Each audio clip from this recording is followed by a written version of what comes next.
Hermanos, volvemos a ponernos en sintonía en este día 10 de julio para continuar con la serie que venimos trabajando desde hace ya bastante tiempo, estudiando las epístolas del apóstol Pedro, que, como ya lo sabemos, pues son dos, y nos han venido dando una cantidad importante de puntos doctrinales que debemos ir observando para comprender de manera muy adecuada cuál es el mensaje que nuestro Dios tiene para nosotros.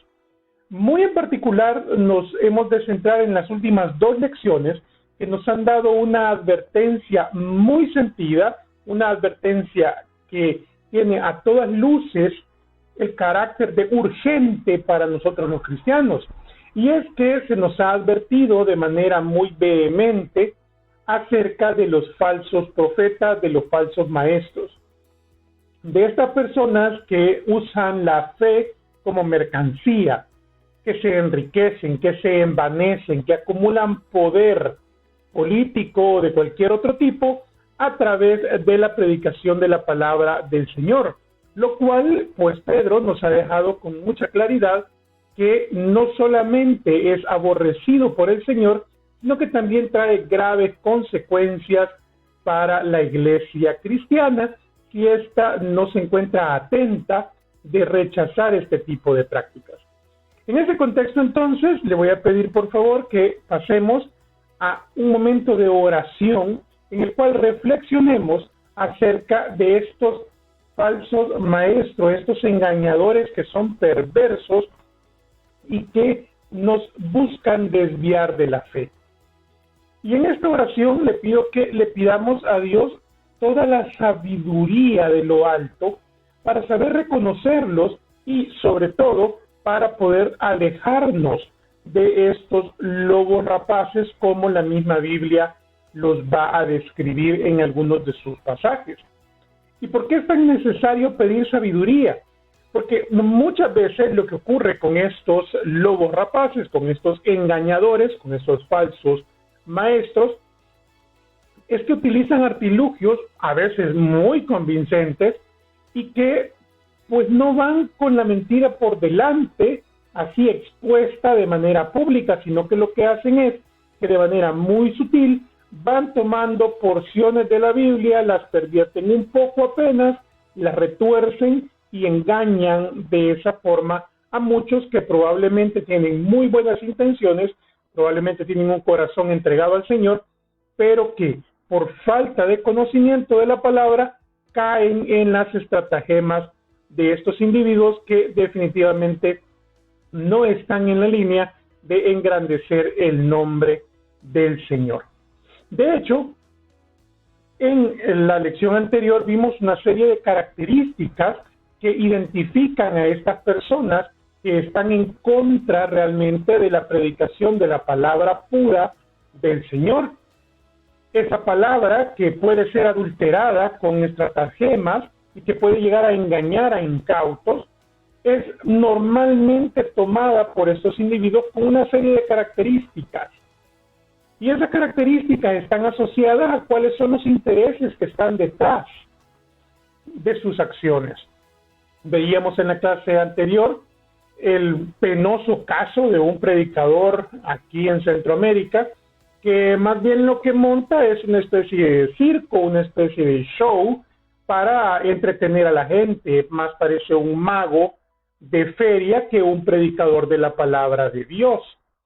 Sin embargo, pronto nos encontraremos con que esto vende y vende mucho, con que esto seduce a las personas. Por lo tanto, Pedro nos ha dado esa lista para que nos alejemos de esa iniquidad que de hecho nos puede llegar a contaminar en algún momento.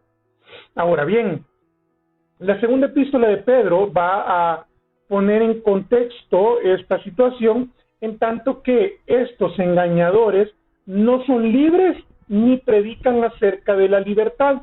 Y es por eso que voy a retrasar un poco el caminar del capítulo 3, retomando algunos versículos finales del capítulo previo que nos van a introducir a la nueva temática que Pedro añade a la discusión en su carta. Segunda de Pedro 2:20. Ciertamente, si habiéndose ellos escapado de las contaminaciones del mundo por el conocimiento del Señor y Salvador Jesucristo, enredándose otra vez en ellas, son vencidos, su postrer estado viene a ser peor que el primero. Ya decíamos que aquí hay una grave sentencia para estas personas, ya que ellos han sido liberados por Cristo. Estas personas han llegado al conocimiento del mensaje de salvación. De hecho, en algún momento tomaron una decisión por Cristo, o probablemente no la tomaron, pero no pueden alegar ignorancia. Entonces, como han despreciado la salvación de Dios y han vuelto a sus viejas prácticas, enredándose de nuevo en esa ola de pecado, entonces, para ellos hay un estatus peor ahora que antes, porque se le añade la culpa, el pecado del conocimiento que han ignorado de manera voluntaria. Y fíjese, agrega, porque mejor les hubiera sido no conocer el camino de justicia, que después de haberlo conocido, volverse atrás del santo mandamiento que les fue dado.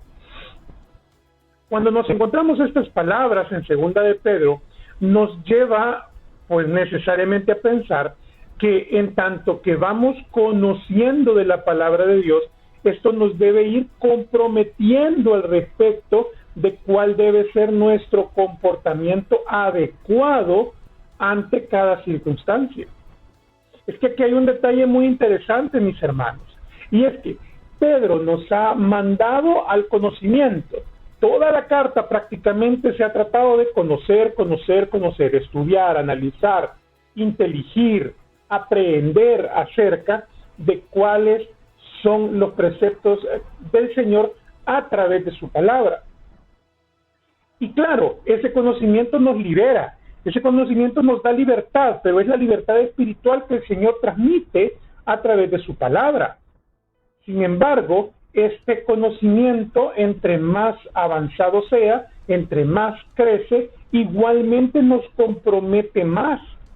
Nos compromete, mis hermanos, porque si bien es cierto, nos brinda libertad espiritual y un camino hacia una eternidad de puertas abiertas, también nos lleva a ese compromiso impostergable de parecernos cada día más a Cristo.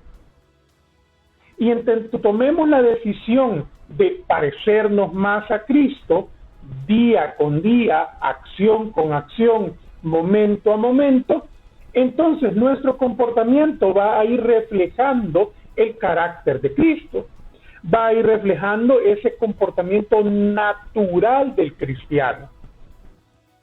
¿Y qué pasa si lo hacemos al revés?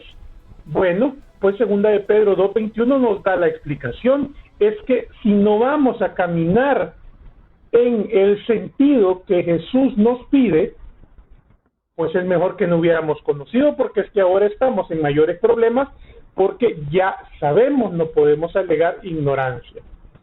Desde luego, aplica con muchísima mayor fuerza, con muchísima mayor rigurosidad a estos que se dedican a traficar, a pervertir, a adulterar el mensaje del Evangelio. Pero ya luego cada uno de nosotros, cuando conoce lo que debe hacer y no lo hace, igualmente le es contado por pecado. De hecho, la misma Biblia nos lo establece en otros pasajes de la palabra de nuestro Señor. Y pues la lámina final de este capítulo 2, pero les ha acontecido lo del verdadero proverbio: el perro vuelve a su vómito y la puerca lavada a revolcarse al cieno. De alguna manera, entonces, Pedro nos está haciendo un llamado bastante mordaz, quizá, utilizando algún lenguaje quizá un poco agresivo, para que nos demos cuenta que no hay vuelta atrás. Una vez usted ha aceptado al Señor, debe entregar su vida, porque si no la entrega, la pregunta es, ¿realmente usted ha aceptado al Señor? Porque ya luego, lo que dice la misma Biblia es que la fe sin obras es muerta.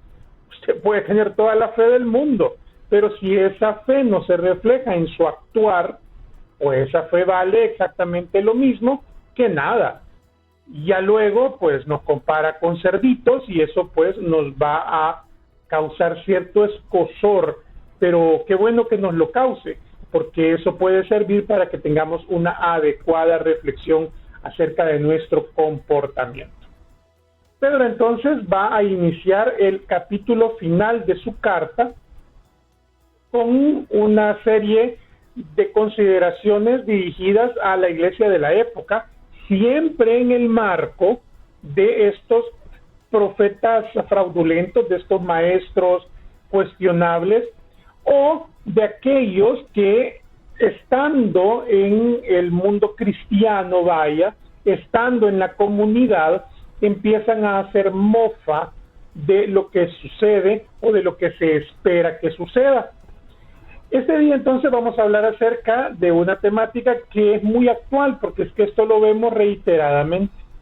Amados, dice Pedro, esta es la segunda carta que os escribo, y en ambas despierto con exhortación vuestro limpio entendimiento, para que tengáis memoria de las palabras que antes han sido dichas por los santos profetas, y del mandamiento del Señor y Salvador dado por vuestros apóstoles.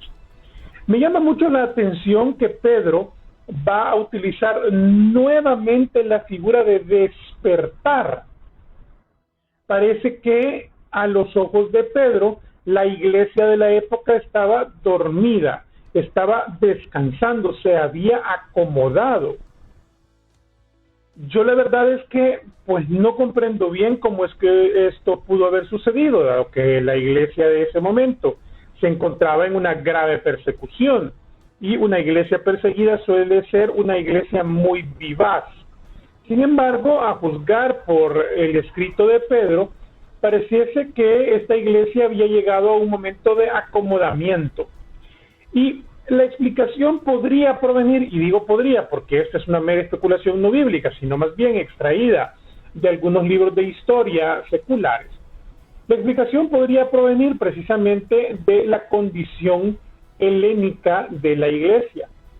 Si la iglesia cristiana no judía se mantenía en la sociedad romana de la época con un bajo perfil, aparentando mucho conocimiento científico, mucho conocimiento académico, sin comprometerse con la verdadera predicación y con el verdadero testimonio, podía pasar desapercibida perfectamente, porque esas eran más o menos las características de las religiones de ese momento en esa zona del mundo.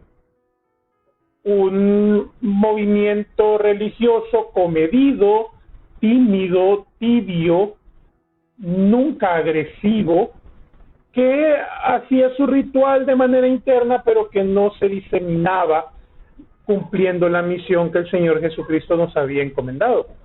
Si esta era la condición, que repito, es una conclusión de carácter histórico secular y no tiene una base bíblica específica, si esta era la condición, entonces Pedro tiene muchísima razón para reiterarles que tienen que despertar, que tienen que tomar acción, que no pueden continuar en esa forma disoluta, en esa forma relajada de coexistir en el Evangelio.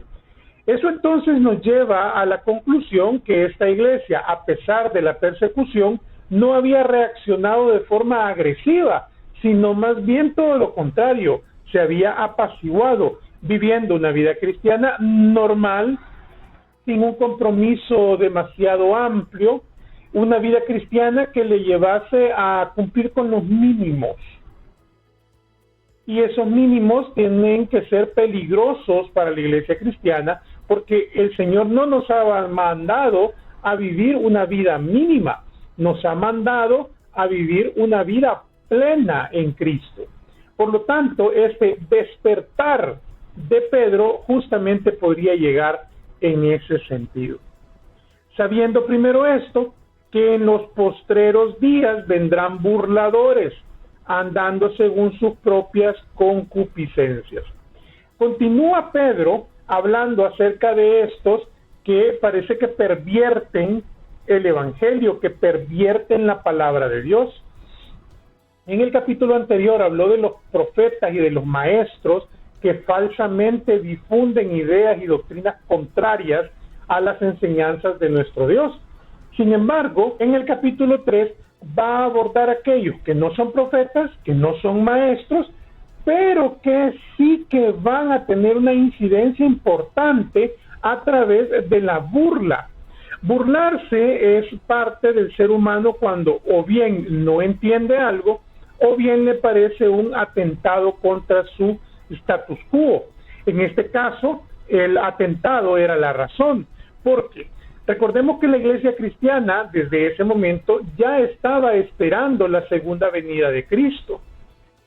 Probablemente ellos no lograron comprender que este no iba a ser un proceso tan inmediato, porque ellos lo estaban esperando apenas unos 30 o 40 años después de la muerte y resurrección de nuestro Señor Jesucristo. Y han pasado ya muchísimos años. Pero es que desde ese momento ya había quienes se burlaban producto de sus propias concupiscencias, es decir, su pecado, su naturaleza pecaminosa, su deseo de pecar, les llevaba a burlarse de aquellos que se estaban conteniendo con un testimonio para esperar la segunda venida de Cristo. Por lo tanto, mi hermano, cuando alguna vez usted se ha visto víctima de burladores por la fe, créame que no es usted ni el primero, ni el segundo, ni el tercero en sufrirlo. Es que los cristianos llevamos más de 2000 años justamente en esto. Y enhorabuena que sucede, porque es que ya luego, si no se burlaran de su fe, quiere decir que la fe ni siquiera se le nota, y eso sería particularmente grave para cada uno de nosotros. Y diciendo, ¿dónde está la promesa de su advenimiento? Porque desde el día en que los padres durmieron, todas las cosas permanecen así como desde el principio de la creación. Y es que el punto es que la esperanza del cristiano es la eternidad. Ese es el punto donde el cristiano mantiene la vista. De hecho, la Biblia en todo el Nuevo Testamento nos hace un remarcar una y otra vez acerca de que nuestra vista, nuestra mirada, nuestro corazón debe estar enfocado en asuntos eternos, no en asuntos terrenales. Los asuntos terrenales no son más que este momento corto en el cual pues nos encontramos aquí de paso y que ya luego tendremos que dejar este espacio físico para poder estar en la presencia del Señor por una eternidad. Es más, nuestra fe está precisamente en que Jesucristo pagó por nuestros pecados para que le acompañemos en esa eternidad. Y nuestro testimonio entonces es producto de la fe viva, esa fe que produce obras, y esas obras se traducen en el testimonio cristiano. Por lo tanto, el ser un cristiano que se contiene del pecado, el ser un cristiano que lucha contra la concupiscencia, que se aleja de esa forma disoluta de vivir, eso precisamente es la actitud de un cristiano que está viendo hacia la eternidad. Y la figura de la eternidad está precisamente en el advenimiento de Cristo, en la segunda venida de Cristo. Si la segunda venida de Cristo es real, que de hecho lo es, entonces nuestro sacrificio, visto desde la óptica de los no creyentes, está justificado. El problema es que esa promesa pues se mantiene siendo hasta el segundo en que estoy grabando esta clase como una promesa. Una promesa en la que creo firmemente y que les puedo garantizar que ocurrirá. El punto es que para aquellos que se burlan de la fe, esta promesa como que ya se demoró un poquito. Nada más y nada menos que 21 siglos y contando. Entonces, el sofisma utilizado por estos es que desde que nuestros padres durmieron, es decir, desde que nuestros antepasados estaban, todas las cosas son iguales. ¿Qué nos hace creer que va a ocurrir algo distinto como la venida de Cristo. Parece ser que somos unos fantasiosos, parece ser que más bien lo que tenemos en la cabeza son un montón de ideas muy creativas a manera de fábula, pero que en realidad no va a suceder. Ese es el argumento basado en una lógica bastante perversa. Si antes no cambió, quiere decir que en el futuro tampoco cambiará. Sin embargo, esa lógica lleva a despreciar algo que sí ocurrió, y es la primera venida de Cristo. Y si hubo una primera venida de Cristo, con todo lo milagrosa y con todo el poder que el Señor fue poniendo como evidencia de su magnificencia, entonces, ¿por qué deberíamos pensar que no va a haber una segunda venida de Cristo? Como se pueden dar cuenta, la lógica utilizada por los burladores es fácilmente derrotable.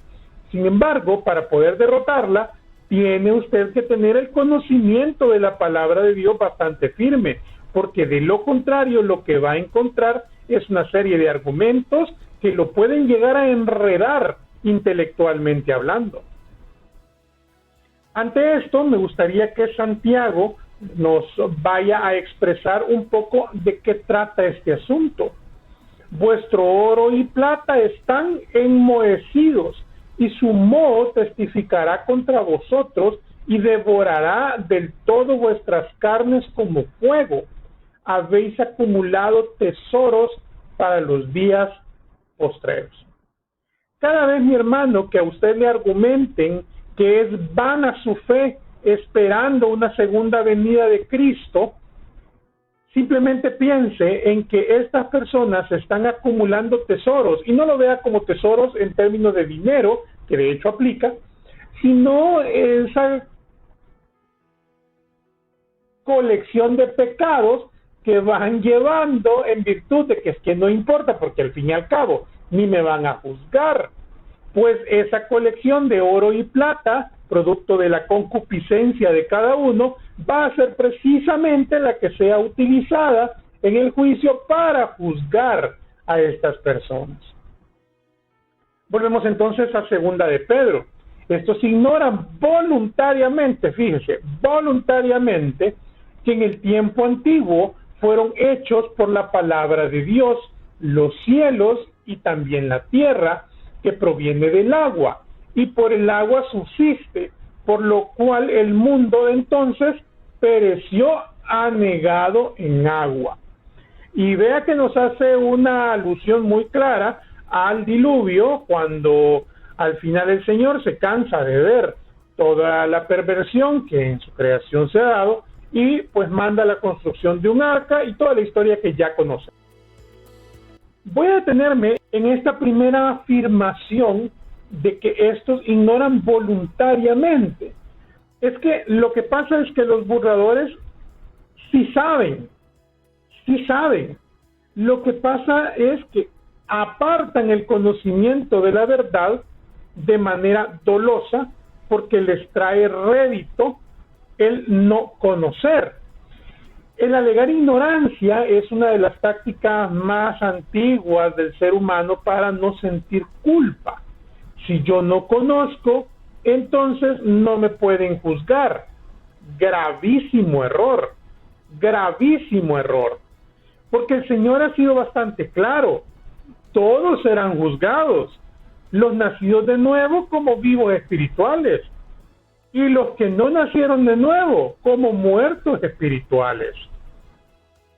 Por lo tanto, aquel que voluntariamente no conoce, aquel que voluntariamente no se dedica al estudio de la palabra de Dios, va a ser igualmente juzgado.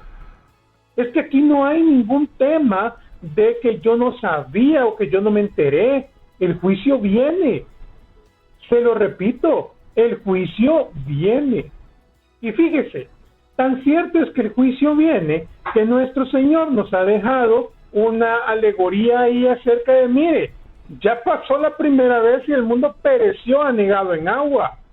Y si bien es cierto, el Señor dejó una promesa con el arco iris de no volver a destruir con agua la tierra, Pues es que tampoco dice que no lo va a hacer por otro medio. Así que nos queda ahí la advertencia de lo que puede llegar a pasar. Pero los cielos y la tierra que existen ahora están reservados por la misma palabra, guardados para el fuego en el día del juicio y de la perdición de los hombres impíos. Fíjese que Pedro parece que está como medio apocalíptico, vaya. Pedro está dejando en su segunda epístola una advertencia, un recordatorio para que la iglesia despierte. Recuerde que la iglesia se ha dormido. Miren, hermanos, es que el que usted esté como muy cómodo, como muy a gusto en esta tierra, no exime que esta tierra está destinada a la destrucción en el juicio. Y que es su deber predicar esa palabra que a nadie le gusta escuchar, esa palabra que nadie quiere escuchar, porque es que nadie quiere escuchar que lo van a juzgar. Pero es su deber predicarlo porque de todas formas va a pasar. Esta tierra está reservada por la palabra para el fuego del juicio. Y si usted no lo predica, usted está siendo cómplice de aquellas personas que van a tener que sufrir esta perdición que el Señor está dejando en su palabra. Es que es una palabra dura, eso no lo tengo, pero ni en entredicho, porque esta palabra nos deja muy claro que habrá un momento en el cual no habrá vuelta atrás, habrá fuego consumidor. ¿Contra quién? Contra los impíos. La pregunta es, ¿y usted qué está haciendo para que estas personas puedan conocer de la palabra del Señor? A eso se refería Pedro cuando le decía: iglesia, despierte, no se duerma, no se deponga a descansar, no se acomode, porque esta tierra no es para acomodarse. Estamos aquí de paso con una misión, que es la predicación del Evangelio. Y mire, voy a ponerle aquí un versículo de Primera de Juan 2:18, en el cual nos va a dar una pista de más o menos cómo es que esto está sucediendo. Hijitos, en la última hora, y así como oísteis que el anticristo viene, también ahora han surgido muchos anticristos. Por eso sabemos que es la última hora. ¿Y quiénes son estos anticristos? ¿Será que se le va a presentar de repente un demonio con cachos y con fuego y con una gran cola? No, para nada. Estos anticristos se ven como usted o como yo, personas normales que le van a saludar en la calle con una enorme sonrisa, pero que de fondo lo que traen es un mensaje adverso a la palabra del Señor. Estos anticristos son esas personas que tienen una predicación ambigua, que tienen una predicación incompleta, una predicación donde todo es positivo y solamente se predica sobre el amor de Dios, no se predica sobre la verdad y sobre la condena por no hacer lo que Dios nos pide que hagamos. Quiere decir entonces que estos falsos maestros del Evangelio de la Prosperidad, por ejemplo, son formalmente anticristos porque están predicando un evangelio adulterado. Ahora yo le pregunto a mi hermano, ¿y usted qué evangelio predica? Porque si usted solamente predica el mensaje de amor, que Dios nos ama y nos quiere salvar, y no le cuenta a su compañero de trabajo acerca de las consecuencias del infierno como un lugar real, entonces usted está, discúlpeme que se lo diga, comportándose como uno de estos señores que aquí se describen. Y fíjese, le voy a dar una palabra de aliento. Mateo 28:20, en su segunda parte, tiene unas palabras de Jesús con las que se concluye este evangelio, unas palabras muy bonitas, muy alentadoras. Y he aquí, yo estoy con vosotros todos los días hasta el final del mundo. Amén. Y usted dice, perfecto, el Señor me acompaña. ¿Y quién contra mí? O sea que los de la teología de la prosperidad tenían razón. Yo me merezco el acompañamiento de Dios y por eso nada malo me puede pasar y yo me merezco todo. Cuidadito, hermano, cuidadito, porque es que hay que leer los versículos completos. Mateo 28, 19 y 20, fíjese. Por tanto, ir y hacer discípulos a todas las naciones, bautizándolos en el nombre del Padre y del Hijo y del Espíritu Santo, enseñándoles que guarden todas estas cosas que os he mandado. Y ahí sí ya luego dice que Jesús estará con nosotros hasta el fin del mundo. O sea que Jesús está con nosotros porque estamos cumpliendo la misión. Es la consecuencia de cumplir la misión. Y fíjese, dice que hay que hacer discípulos, hay que bautizarlos en el nombre del Padre, del Hijo y del Espíritu Santo, y hay que enseñarles que guarden todas estas cosas. Es que nos lo repite una y otra vez, ese evangelio light, descafeinado, deslactosado, ese evangelio barato, no se debe predicar. El evangelio que se debe predicar es el evangelio completo, porque si no está completo, estamos siendo cómplices de este movimiento de adulteración del evangelio. Entonces, continúa en Hechos, los que se habían reunido le preguntaron diciendo: Señor, ¿restaurarás el reino a Israel en este tiempo? Y les dijo: no os toca a vosotros saber los tiempos o las sazones que el Padre puso en su sola potestad. Le están preguntando a Jesús si va a restaurar el reino de Israel, y les dice en pocas palabras: pues a ustedes no les importa, están preguntando cosas. ¿Y por qué traigo esto a colación? Precisamente por el último versículo de Segunda de Pedro que vamos a estudiar este día. Segunda de Pedro 3:8 nos deja una enseñanza ahí acerca de estas personas o estos cristianos que son ansiosos de la segunda venida, fanáticos, vaya, de que ya mañana, ya probablemente pasado mañana en la tarde. Mas, oh amados, no ignoréis esto, que para con el Señor un día es como 1000 años, y 1000 años como un día. No trate de entender el tiempo designado por Dios. Es que no le compete, no nos interesa cuándo va a ser. Lo que nos interesa de la segunda venida es la misión que tenemos que cumplir. Que si va a ser en 2022 o en 2040 o en el año 3000, es que no importa. Da igual. Mientras cumplamos con la misión que se nos ha encomendado. Que Dios nos bendiga, mis hermanos, y que nos ayude a cumplir esa misión, sin importar si es mañana, pasado mañana o dentro de 1000 años.